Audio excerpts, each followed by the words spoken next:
LeBron James, Kawhi Leonard at bagong player ng Lakers, yan ang ating pag-uusapan. Final seconds. Bryant for the win. Bang! Grabe naman pala ang ginawa kahapon ni LeBron kay Kawhi Leonard. Talagang literal na ni-lockdown ni LeBron si Kawhi. May video kasi mga idol na kung saan ay merong lang 0 out of 6 si Kawhi kapag si LeBron ang nagbabantay sa kanya.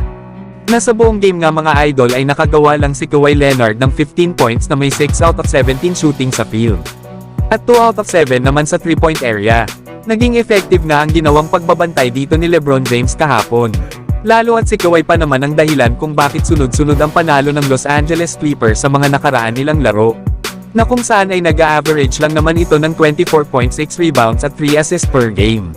Kaya malaking bagay talaga na na-lockdown ni LeBron si Kawhi para ma-secure din nila ang panalo kahapon. Pero mga idol, alam nyo ba na tinawag itong si Kawhi Leonard bilang LeBron stopper simula noong 2013 NBA Finals? Paano ba naman ay kayang-kaya din kasi ni Kawhi Leonard na malimitahan itong si LeBron sa kanyang scoring? At dito nga rin kilala itong si Kawhi dahil na rin sa laki ng kanyang mga kamay.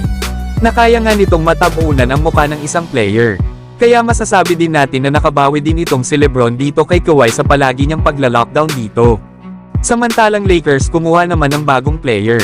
Pinag-sign nga nila ang dating guard ng Atlanta Hawks na si Skylar Mays para sa two-way deal. Naglaro nga rin ito ngayong season para sa Portland Trail Blazers.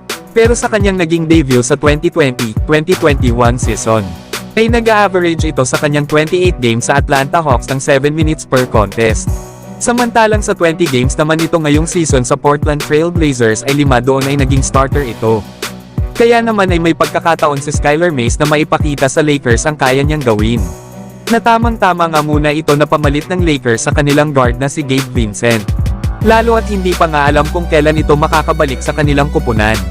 Pero kayo mga idol, ano ang masasabi nyo sa bagong guard na kinuha ng Lakers? So hanggang dito na lang tayo mga idol. At huwag nyo naman kalimutan mag-subscribe bilang pagsuporta.